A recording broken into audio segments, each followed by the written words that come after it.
नमस्कार, मी ऐश्वर्या पाटील न्यूज मराठी 24/7 मध्ये आपले स्वागत करते आणि आपण पाहत आहोत मंदिरांचा इतिहास हा कार्यक्रम। आपण आता ज्या मंदिराबद्दल जाणून घेणार आहोत ते मंदिर म्हणजे जळगाव जिल्ह्यातील पारोळ्या या गावातील श्री बालाजी महाराजांचे मंदिर।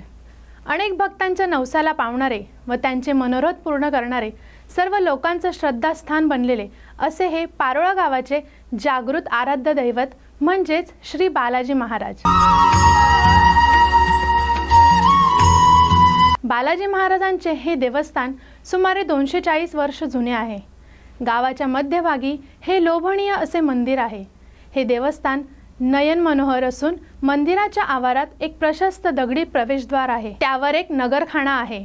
मंदिरासमोरच एक गरुड खांब आहे आणि मंदिराच्या गाभाऱ्यात उच्च सणावर विराजमान झालेली 11 इंच उंच असलेली पंचधातूंची गिरीच्या बालाजींची सुबक अशी मूर्ती आहे। दर्शन होताच क्षणभर डोळे टिपून टाकणारी अशी ही मूर्ती। यात्रेच्या वेळी वाहनावरून बालाजीची ही छोटीशी जड मूर्ती प्रत्यक्ष चैतन्यमय होऊन जड होते, भक्तांच्या मस्तकावरून लवकर खाली येत नाही।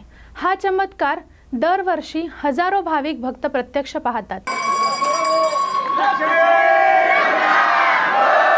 जीवनात आनंद व चैतन्य निर्माण करणारा श्री बालाजी महाराजांचा उत्सव दरवर्षी अश्विन शुद्ध प्रतिभेपासून ते पौर्णिमेपर्यंत मोठ्या उत्साहाने केला जातो।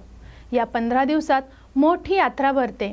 महाराष्ट्राच्या कानाकोपऱ्यातून हजारो भाविक या उत्सवासाठी येतात व येथील श्री बालाजींचे प्रेक्षणीय वाहने व रथ बघून डोळ्यांचे पारणे फेडून घेतात।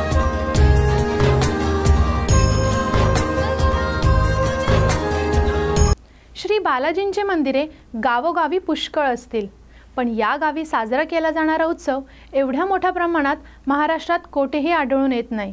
या उत्सवात धर्मभावनेच्या जागृतीसाठी व समाज प्रबोधनासाठी नामवंतांची कथा कीर्तनेही आयोजित केली जात आहे, हे उल्लेखनीय आहे। वेंकटरमणा गोविंद श्री बालाजी महाराज की जय। अशाच नवनवीन मंदिरांच्या इतिहासासाठी पाहत रहा न्यूज मराठी 24/7। नवा भारत नवा विचार।